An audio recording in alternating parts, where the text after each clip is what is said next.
Iran's new president has called for dialogue with the West, but warned the language of sanctions will not work. Hassan Rouhani made his inaugural address after being officially sworn in as the Islamic Republic's president. The moderate cleric won June's vote by promising to put an end to the country's international isolation over its nuclear energy program. But Tehran's long-awaited steps to ease tensions with the rest of the world are not finding much response from some in the West, as artist Tessa Sile reports. Iran's new president Hassan Rouhani is widely seen as a moderate politician, a particularly significant detail where Western leaders are concerned after years of strained diplomatic tensions.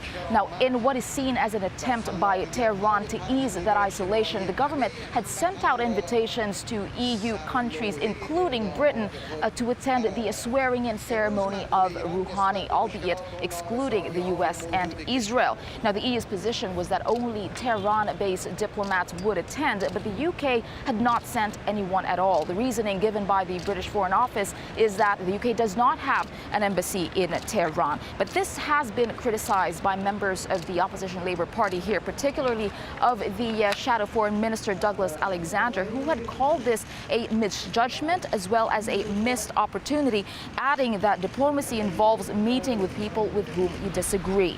Now, in light of the steps forward that Tehran appears to be taking, including this invitation to European leaders, as well as appointing a foreign minister with positive relations with Washington, some are reading it as Tehran really wanting to rebuild those relations with the US and Europe.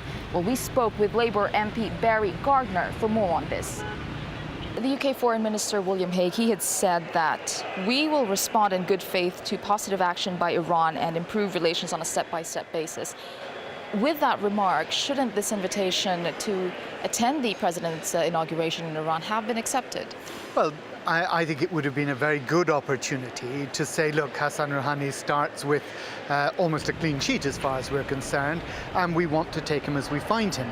And it would have been a good opportunity, therefore, to go to have informal discussions around the inauguration and to do some sounding out as to how he was going to behave in office. So I think it's an opportunity missed. I hope that there are back-channel conversations going on that are beginning to try and work out a new relationship with what is, after all, a new president. At the end of the day, in this very careful dance between Tehran and Western leaders, every action and non-action will certainly play a part in that equation on where relations are really headed. Reporting from London, I'm Tessa Arcilia. The main challenge Hassan Rouhani faces as the new president is easing the economic sanctions grinding hard on the Iranian people. Over the past 2 years, the country has faced its toughest, most comprehensive Western penalties to date. The most painful have been punitive measures by the US and EU targeting Iran's oil exports and its trade and banking sectors, which crippled the country's economy. In 2012 alone, Iran is thought to have lost at least 50,000 billion in oil revenues. The resulting economic recession has caused a significant rise in prices for basic food items such as bread, milk and meat. The country's medical institutions claim the sanctions make it difficult for millions of people with serious health problems to obtain their drugs. And it's been reported that last year, 6 million Iranians suffering from serious diseases such as multiple sclerosis, hemophilia and cancer could not access the medicine they need. And despite signals from Iran's new leadership, Washington, for its part, has shown no inclination it will abandon any sanctions. And on the contrary, just days before Rouhani's inauguration, US lawmakers passed a bill toughening them. So the bill would see Iran's oil exports slashed by another 1 billion barrels per day. And Jamal Abdi from the National Iranian-American Council says some in Washington are more interested in war with Iran rather than finding a solution to the nuclear issue. The fact that they would vote for new sanctions before the new Iranian president, who has been saying positive things and who is going to himself face so many obstacles, for the House of Representatives to go forward with this vote demonstrates that this is a chamber dominated by politics instead of pragmatism and is dominated by ideology instead of an actual desire to resolve the problems that lay before the United States. Now, the reason that they went forward with this vote was because of immense political pressure from pro-sanctions groups and neoconservative and hawkish organizations that are more interested in seeing a war with Iran than seeing a diplomatic resolution to the nuclear standoff.